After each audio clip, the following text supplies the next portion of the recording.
Hello everyone, and today we're going to be talking about highlights from the third round of our CG Open Invade Season 2. And yet again, it's another round of fantastic matches here, taking the best match out of each of our best of 3 games for each of our competitors, and putting them up here to give all of our duelists in the event a little bit of credit for their amazing gameplay. So if you want to take part in events like this, get talking to me or the players or anybody else, frankly, involved in anything, you can hop into the Discord yourself. Link is in the description. There's no cost, there's no entry fees for these types of tournaments. You can hop in, all different skill levels, and it's no real sort of restrictions. Scheduling is very open to people.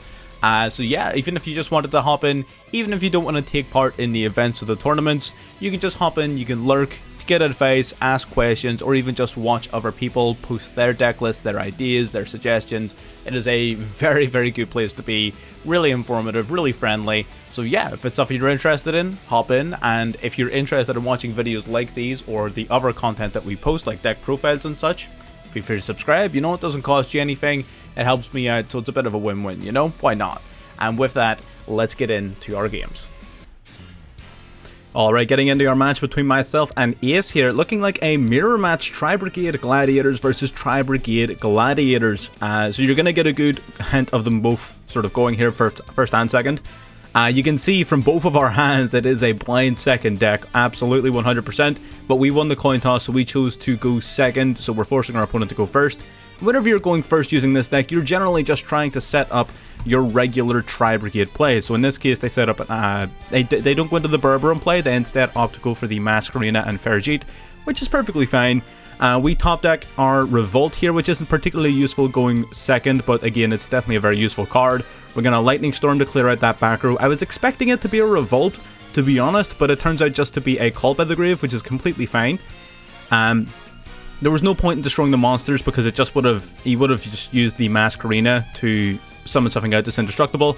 We're going to normal summon our Nerval here. Now this deck, if you're wondering why we sent Fractal, then Kitten didn't get anything else, it's because we only played 2 Nerval and we drew both of them, so we didn't have anything else. So Nerval banished 2 to summon out Gladiator Beast Dragaris. This is where you start your Gladiator Beast plays and why it's a going second deck.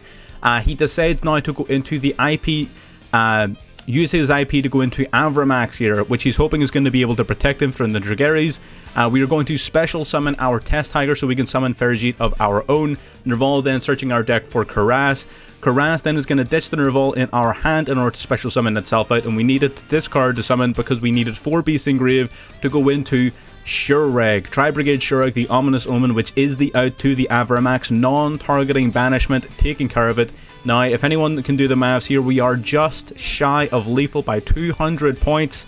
Unfortunately, we couldn't extend into game here, at least not to the best of my knowledge, but we are going to be able to tag our Gladiator Beast out for 2 Gladiators from our deck, which we're going to return back in Contact Fusion to bring out our Editor. Now, this is the main sort of piece of support that makes Gladiator Beast playable, because while this card's in the field, once per turn, you get to special summon out any of your Gladiator Beast fusions. And it's a soft once per turn, so if you can summon several of this monster, or even recur the same one, you can use its effect multiple times per turn. So we're going to bring Domitianus out, and then we're going to go into Rugal here, just so we can free up some slots, so we can trigger Shureg's effect on our opponent's turn, so we have a monster negate, and an on-demand banish whenever we want to, as well as having the Revolt set should we need it. Our opponent just goes straight to the end phase. We decide we're going to activate Rugal's effect. Maxi, then they're going to chain Maxi. They're going to try and draw something useful. They draw into the Gladiator Beast comeback, which in their situation doesn't do them an awful lot of favors. It could have summoned Augustus, but Augustus wouldn't have done very much for them, so we just go straight into battle. 35 to the face, and that is a game. So very interesting sort of matchup there. Gladiator Beast Tri-Brigade being a very, very good deck, honestly. I was shocked by how good it is. Really cool to see mirror match there. Very well played to Ace. Unfortunately, with the coin toss comes the victory there, baby. That was a 2-0 victory for myself. Very good match though, and again, best of luck in the rest of the competition there.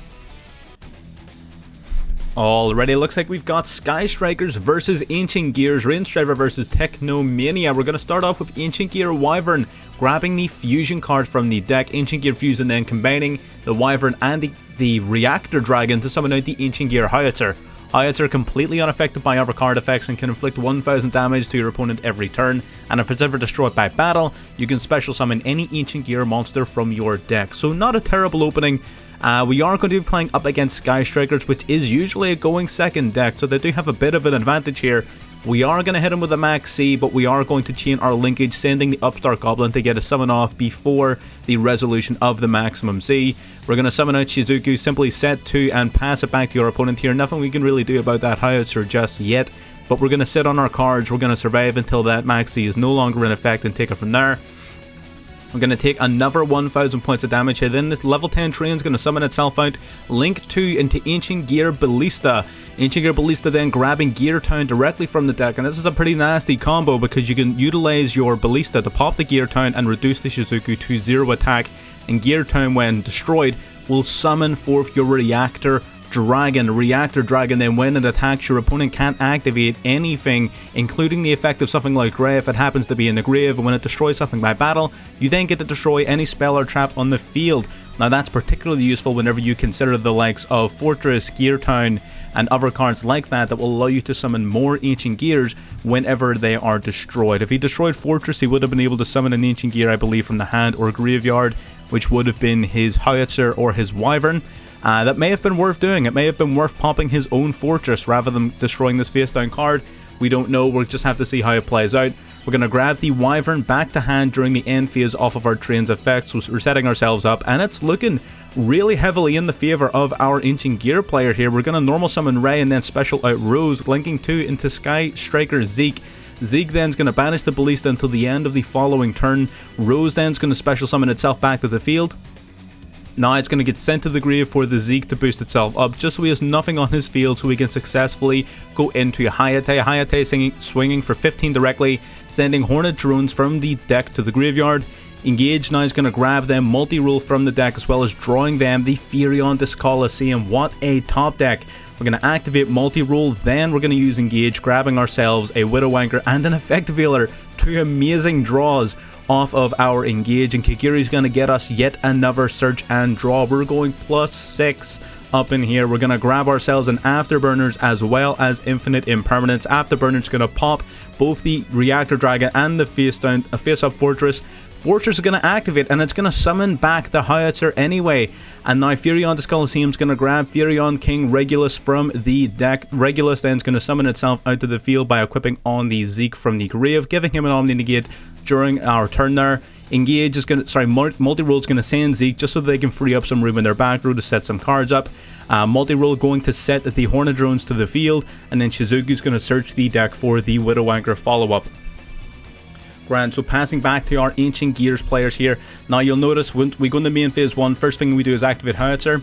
If our Ancient Gear player on the previous turn had used their Reactor Dragon to instead destroy their Fortress, resummoning out the Howitzer, main phase 2 they could have then inflicted the 1000 points of damage, and they could have won the game. That would have been game over. Ancient Gears would have walked away with the game, but unfortunately they got a little bit nervous about the back row here, so it gave our Sky Strikers a second chance. Regulus then is going to be negating the urgent schedule, and we're playing against 4 face down cards, so we know that there's going to be something else here, but our Ancient Gears can't exactly wait and sit around to find out. We're going to normal summon our Anchor Drill here. Anchor Drill going to get negated by the Widow Anchor. Widow Anchor going to negate and steal until the end of the turn, and again that leaves our Ancient Gears with no more plays. But if we can keep the Howitzer on the field for just one more turn, we do have a chance. Ballista coming back to the field as well, thanks to the effective Zeke. We have Maxi here, which isn't going to do us any more favours, because if we don't win this turn, then this game is over. We're going to go into Terraforming here, searching our deck for Area 0. Again, we've got plays on plays. We're going to go Widow Anchor, negate and steal the Ballista. We're going to chain the Hornet drones before we have a monster in our main monster zone to make sure we can utilize the card to its fullest. Stealing the Ballista, we're now going to link 2 off into the Dark Charmer Gloomy. We're then going to activate Area 0. We're going to send Area 0 to the grave off of multi-rule, which will trigger it to summon out Ray from deck. Then we're going to link 5 into the Underworld Goddess of the Closed World, negating all of his face-up monsters' effects and giving him a once per turn negate of any effect that would summon something from the graveyard, trying to protect himself from the Howitzer. Multi-role, resetting the Widow Anchor here. We've got 4 face-down cards and 700 life points. Can the Ancient Gears pull it out here? Unfortunately, they top deck into a second Wyvern, which isn't going to be doing them very many favours. We know they have the face-down Widow Anchor. Widow Anchor is going to steal, negate, and otherwise dismantle the Wyvern here, and which is frankly going to be the last of our chances here from the Ancient Gears. We're going to reset Widow Anchor one more time from the graveyard, giving them back the Wyvern here, but we have a massive opportunity now to go in and finish the game. We're going to flip up Widow Anchor, stealing this Wyvern once again. Shark Cannon stealing from the graveyard their Ancient Gear Ballista, trying to put as many monsters on our field as we can, just so we can try to push in for lethal damage while we have the chance. We're going to summon Ray, link 4 into our access code Talker. Access code Talker having, of course, the 4,300 attack points. 43 plus 3k gives us more than enough for a game. And there you have it. So unfortunately, Ancient Gears missed game. Ancient Gears, they missed lethal. They could have won the game if they hadn't popped their own fortress and gone in the howitzer. But unfortunately, that's just the game we play. Sometimes we miss opportunities. Very well played at both sides. That was not an easy one for Sky Strikers to win. Ancient Gears surprisingly putting up a massive fight against one of the most sort of meta-recognized rogue decks in the format. So very well done to the Ancient Gear player, and well done, of course, to our Sky Strikers who walked away with a clean 2-0 victory. Let's get into the next one. Okay, so we've got ICU versus Seymour Butts here. We've got Eldritch versus the branded Dark Magician. Branded Heroes by the looks of it, sorry. So we're going to go for our Dark Law here. Not the strongest of openings here, not playing our branded banishment since we've got no targets in grave. We could really have sort of sent the tragedy somehow. But either way, our opponent's going to go Reasoning here. Reasoning in the Eldritch deck is going to be a wee bit risky because anything that would be sent to the graveyard is now instead banished, which means we're going to be banishing cards from the top of our deck here until we finally hit a monster that can be summoned. We're banishing a lot of cards here because of this Dark Law. But of course, whatever monster they hit, assuming they're not playing any hand traps, it should be Eldritch the Golden Lord. So they're going to summon themselves out a pretty powerful monster. Working our way through the deck here slowly but surely.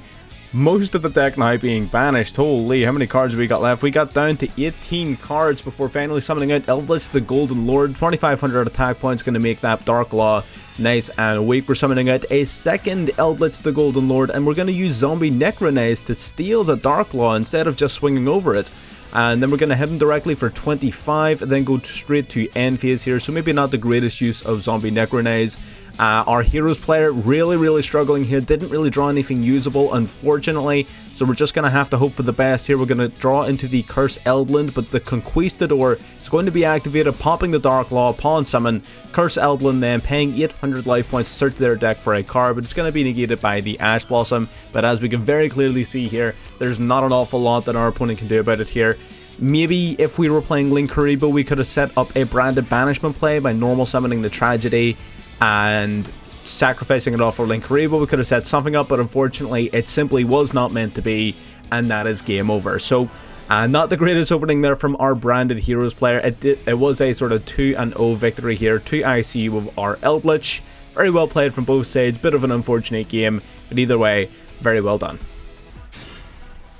Already getting into our match here between Silmil and Narif. We're going to open up with Signet Kodak, but the Max C is going to be putting a very swift end to our Code Talker turn. We've no way of negating it, no hand traps, no nothing. We're just going to set one and pass. Now looking at our Blue Eyes hand here, Code Talkers versus Blue Eyes, opening up with the Chaos Forum. Setting a monster was the worst thing you could have done.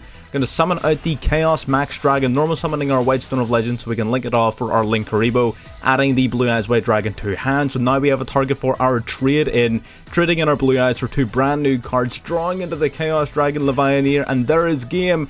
Except we activate Levianeer's effect. If we didn't activate that effect, we had lethal, 6,000 over the converter, 300 directly. We could have attacked directly for 3k off of Levianeer, but we activated its effect, preventing it from attacking that turn. Unfortunate, but you know what, at least we're still in the lead here. But Code Talkers are now going to get the opportunity to come back, going into Gazelle pitching a card, then going into Baylynx.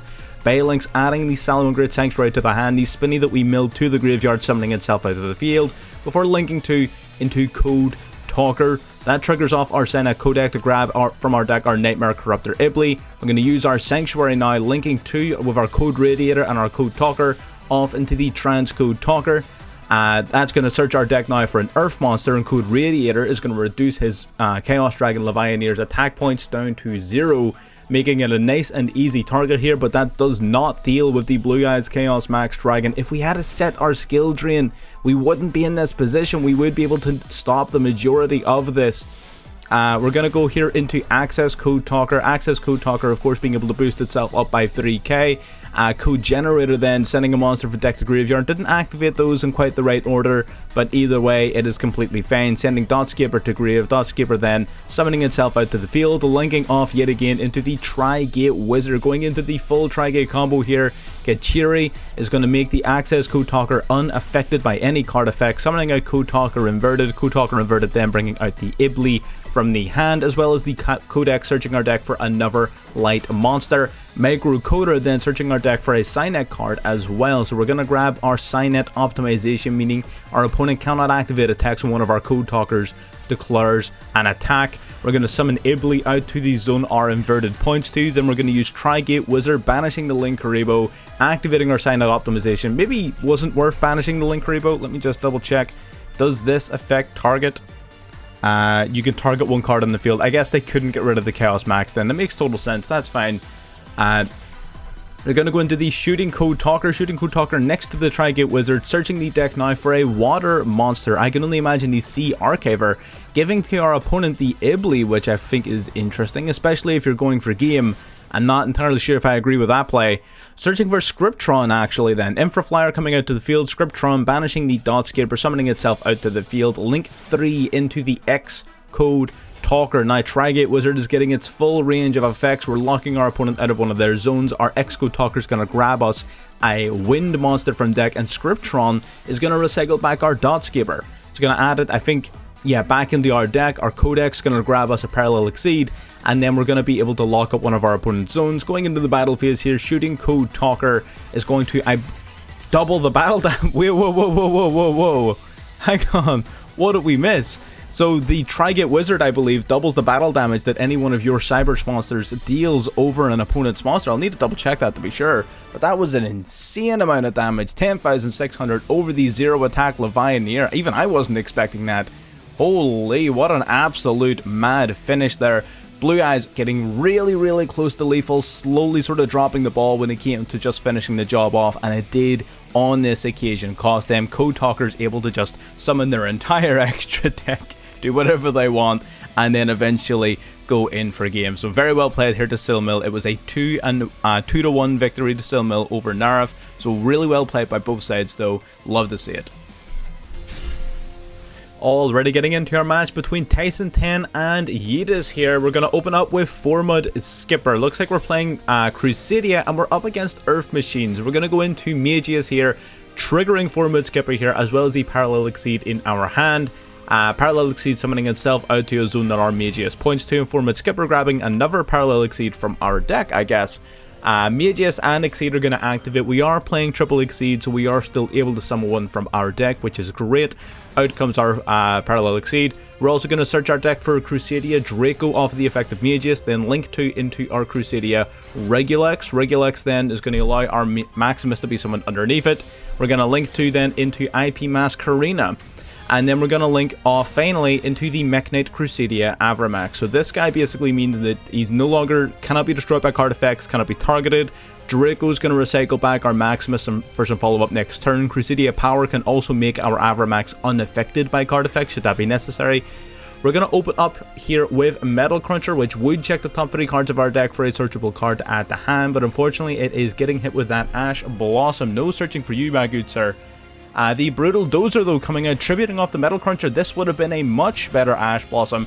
Summoning out our level 5 Infinitrack to go into our River Stormer. River Stormer then detaching a material to search our deck for any Earth Machine, like our Furion King Regulus, which will then summon itself out to the field using its own effect. However, this does not give us what we need to get over the Avramax, and he can't attack anything else so long as Avramax is there. So unfortunately, we simply have to pass. Unable to out the indestructible, untargetable, unbattleable Avramax, an absolute monster of a card here. Furion getting targeted by the Unicorn. It is going to send itself to the graveyard to negate the effect of the Unicorn. Doesn't really make a ton of difference. It was going to be off the field anyways. Gonna summon out Maximus then. Maximus targeting Avramax to double any damage that it would inflict over another monster this turn, linking off into the access code talker here. Now, I'm not sure if this was actually a misplay. Let me see here. Yeah, so this was actually a misplay because it costs us lethal here. If he didn't use Maximus, he would have been able to pop with the access code then 3k53 for game. But unfortunately, because we've used our Maximus, only our Avramax can attack for the duration of this turn. So our Earth Machines get another turn. And what a turn it's going to be, ladies and gentlemen. Let's see here, we're drawing into our Tunneler. We're going to use the effect of the Infinitrack Engrave, banishing it to summon the Brutal Dozer back to our field. We're going to use our Tunneler then, triggering off the Dozer, tributing off, sorry, and then linking off into the Infinitrack Goliath. The River Stormer then is going to send Goliath to the graveyard to summon itself out, and the effect of Goliath will equip itself on its Exceed material, so it can now be detached by the River Stormer to search our deck for any Earth Machine, grabbing the Heavy Freight Train D, whatever.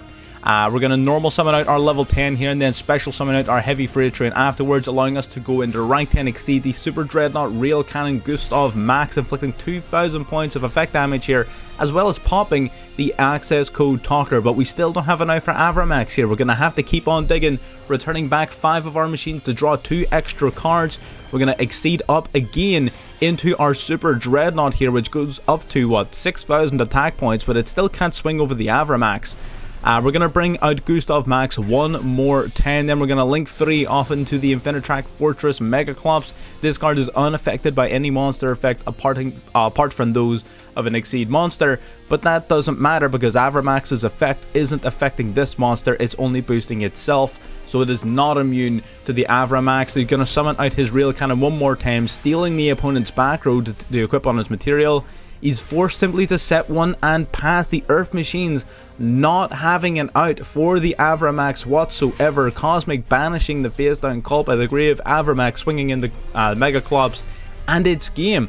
It doesn't matter, like those were some supremely impressive plays from our Earth Machine players. He was going all out, you can see really putting his heart on the line there, trying to feign any possible out he could to the Avramax, but it simply was not possible. It could not be targeted because of its own effect. It could not be destroyed because of IP Masquerade's effect, and if you try to battle it, it gains attack points equal to your monster's attack points, which means you can't remove it by battle, and that means certain decks simply can't get rid of it. So it was an unfortunate matchup for our Earth Machine player. A swift 2-0 victory for Crusadia here. Again, supremely well done to both players, they really put it all out there. Tyson 10 here coming out with a 2-0 victory with Crusadia, but still very well played by both players. Already getting into our game between Kaiba Grouper and 6CZ42. We're going to go Allure of Darkness here. Zombies versus Virtual World. We're going to go Unizombie here. Unizombie pitching to grave Ballardrog, and then discarding the Banshee from hand. Banshee then banishing itself from the graveyard to grab the Zombie World straight from the deck here, setting the Imperm and passing. Now what that means is that during the standby phase here, we're going to be seeing a return of Ballardrog out to the field, which is basically 2 interruptions baked into one. Negate a monster effect and banish a monster from field or grave. We're going to activate our Virtual City here to get our Chuchi, or whatever this name is, yeah. We're going to summon out Lulu to field then. Remember, all monsters on the fields and in the graveyards are now treated as zombies here. Summoning out the Lily from hand. I'm not overly versed here with Virtual World, so we're going to be learning more as we go along here. Shen then making its way out here. Virtual World Gate is going to be attempting to, I believe, negate the effect of, or destroy, negate the effect of the Ballardrog for the rest of the turn, which it is going to do successfully. That means no more banishes, no more negates from our Ballardrog. Luckily then, Virtual Worlds basically gets free reign to continue on. The Shen, however, is going to be negated for the duration of this turn, meaning that even if the Ballardrog and such do get removed from the field, they're not going to be banished. So they're buying themselves some extra time here. Beatrice then trying to send a monster from deck to graveyard. We activate the Ballardrog, but like we said earlier in the turn, it is in fact negated. So there is no luck there. Sending the Enchantress from deck to graveyard, activating the Enchantress to grab from their deck the Rite of Aramasir. Yet again, Ballardrog activating to no avail. It is still negated.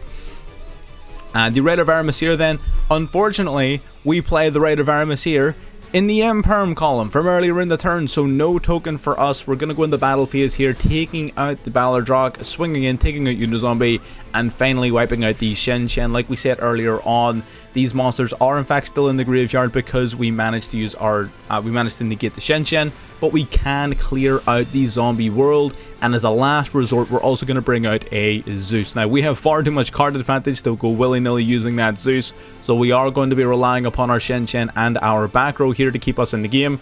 We're going to summon back our Unizombie here. Unizombie is going to get negated by our Pungatrap card, which is really good then, so no effect off of Unizombie. It can't get milling, it can't get searching, and with no other extenders in hand, this is going to be clean and easy game here for our virtual world player, swinging in, attacking with the Nyan, dealing 15, and then finally the 28 from the Shen. So a bit of a crazy game here, especially for virtual worlds. It's not a deck I've played a lot myself, but it is definitely a pretty powerful opponent to be going up against. It was a very positive matchup as well versus zombies, but our zombie player did have quite a few outs and counters to their own name as well. So ultimately, really good matchup. It was a clean 2-0 victory to 6ZZ42, but both players played extremely well. So again, well done to both people. And there you have it. There is round 3 of the second season of the CG Open Invite concluded. That was some of the best matches from this round of the event. As you can see on this side of me here, these are the scores as they stand for the final, well, going into the final week of the event. So that was round 3.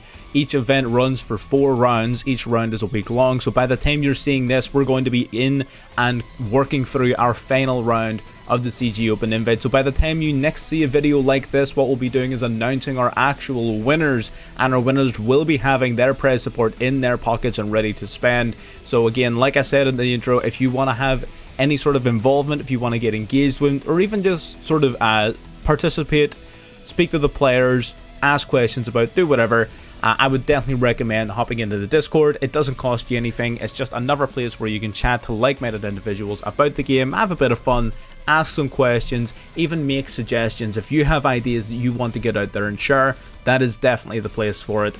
Yeah, again, one last congratulations to all of our players going into our final week here. Good luck to all of our participants, and I'll see you all in the next one. Bye bye.